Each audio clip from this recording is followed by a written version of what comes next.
Michael Madhusudan নাটকটা দেখার পরে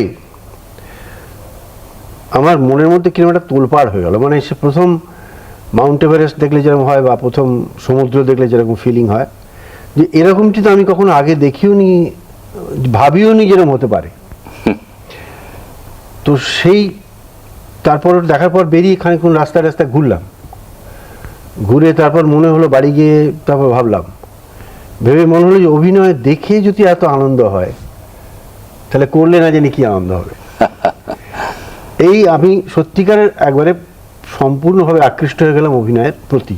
মানে ওটাকে টার্নিং পয়েন্ট বলতে পারি আমরা মানসিকতার। ডেফিনেটলি একবারে নির্দিষ্টভাবে বলা যায়, নিঃসংশয়ে বলা যায় যে তা নাহলে এতটা মরিয়া হয়ে আমি হয়তো ঝাঁপিয়ে পড়তাম না। তো তখন কি তোমার ডাক্তারি পড়া কোন পর্যায়ে? না, তখন আমি ইন্টারমিডিয়েট পড়ি, তখন আমি ডাক্তারি পড়ি না, কিন্তু মনে মনে আমি ঠিক করে নিয়েছি। তো পরে ডাক্তারিটা আমি পড়তে বাধ্য হয়েছিলাম আমি, সেটা আমার বাবার চাপে, পিতার নির্দেশ।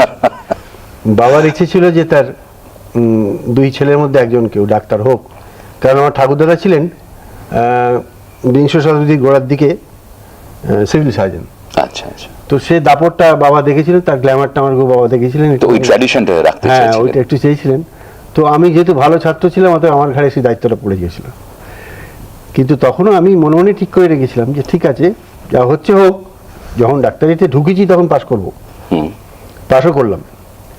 তারপরে আমি বাবাকে বললাম যে তুমি চেয়েছিলে তোমার একজন ছেলে ডাক্তার হোক, আমি ডাক্তার হয়েছি, কিন্তু rest of my life is mine. আচ্ছা, ডাক্তারি আমি করবো কিনা সেটা আমি ঠিক করব। সেটা তো আমার উপর নির্ভর করবে, কারণ আমার জীবনটা তো আমার।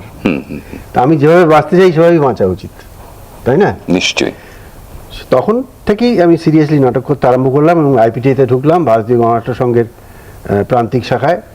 সেখানে তখন জ্ঞানেশ মুখোপাধ্যায় ছিলেন ডিরেক্টর, এবং সেখানে আমরা তখন ওই স্টানিস্লাভস্কি মেথড স্কুলে অ্যাক্টিং শিখতাম। অ্যাক্টিং নিয়ে পড়াশোনা করতে আরম্ভ করলাম, ব্যক্তিগত চর্চা চললো, করতে করতে করতে করতে এই অ্যাক্টিংয়ে টার্ন নিল। মানে অনেকে যেরকম হয় যে দেখতে সুন্দর, চেহারাটা ভালো, আর টাক করে একটা ফিল্মে সে চান্স পেয়ে গেল, তা নয়। তুমি কিন্তু রীতিমতো আইপিটিএতে নাটক করা মানে তো একদম রোগড়ে মেজে নিজেকে তৈরি করা, আর গণেশদার হাতে পড়া মানে তো কোনো নিস্তার নেই।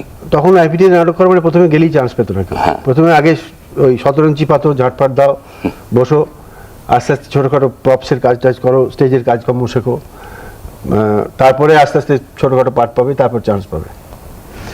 তো সেই সমস্ত প্রসেসের থ্রু দিয়ে যেতে হয়েছিল। আমার হয়তো একটু কম হয়েছিল, অনেকের আরো বেশি হয়েছিল। সেটা ডিপেন্ড করে ব্যক্তিগত বুৎপত্তির এবং ডিরেক্টর তার নজরে পড়ার উপর ব্যাপারটা। ডিরেক্টরের নজরে পড়ার মতো কাজ করাটাও তো। হ্যাঁ, সেটাই বটে, সেটা তো দরকার বটে।